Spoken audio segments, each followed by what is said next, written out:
Have you felt this before as a parent? How can I stop feeling that urge to scream at my kids?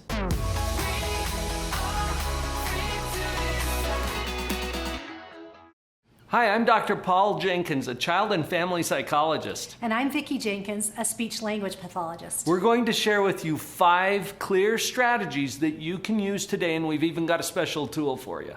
That urge that you feel to yell at your kids, do you know what that is? I do.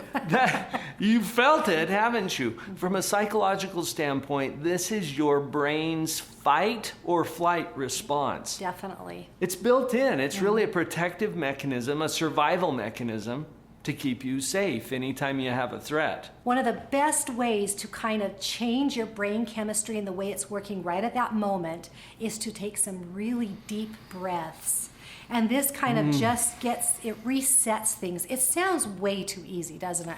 But it really does work. You know, just the other day, I was working with a student who he was very, very upset about something. We just did some breathing, and he was able to calm down enough and focus. Now, it worked with this child, but it works with me every time. So when you're starting to really get kind of your blood is boiling, you're really irritated, you've said something 5 times and nothing has happened, right? Yeah. Take some deep, deep breaths, and this retrains your brain and the circulation of things that you can now engage in some real serious thinking. Here's a little trick that you can do. This makes it easy, and you can teach this to your kids too. Just smell the flowers in through the nose and blow out the candles.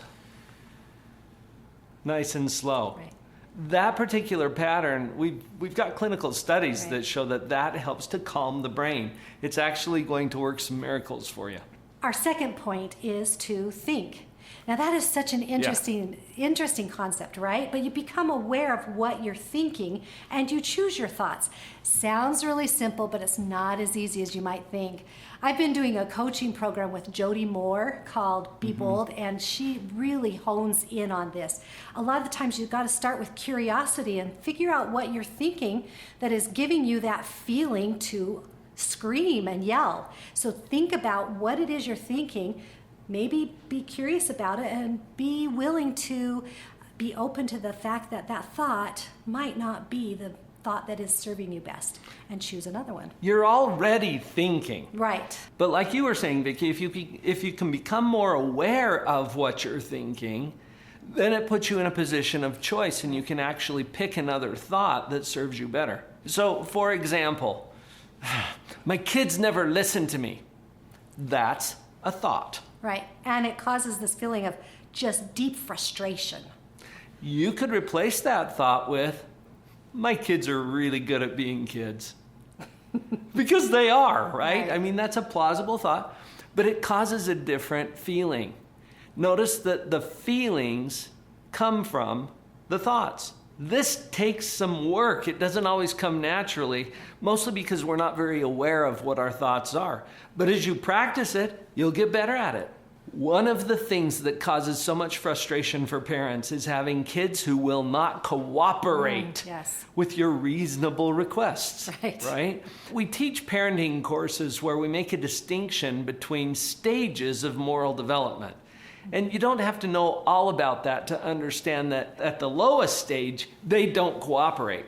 So you have to have some consequences ready to go that don't require any cooperation at all. That is so true. And you know, you don't control whether they're going to cooperate with you. So you've got to kind of be ready for that you're not in control of that part. And we've got your back here. You don't have to go scratch your head and figure out the consequences that you could use. We've put together a list for you of consequences that don't require cooperation. This list will get the juices flowing for you, and you don't have to figure it out. We've already done that work. Just tell us where to send it, get the list, and be ready with consequences that don't require cooperation. This has a magical effect, Vicki. Because think about it. If you're feeling frustrated, it's because you don't know what to do with this kid who is not cooperating with you. Right. Let's just take that off the table and equip you with the consequences so that you don't have to think about it on the spot. It's hard to do that when you're in the heat of the moment. Right. The next strategy is to detach from the outcomes.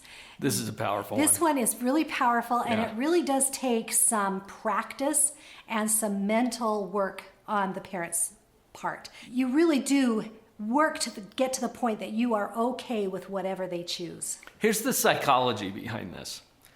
Somebody has to be worried about what's going to Right. happen here. If it's you, it's not your The kid. kids let go.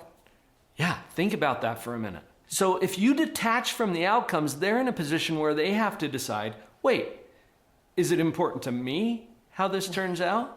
And I teach parents all the time in our parent coaching Right. that there's only really two things that your kids need to know. That every choice has a consequence. And the better my choices, the better my consequences. Right.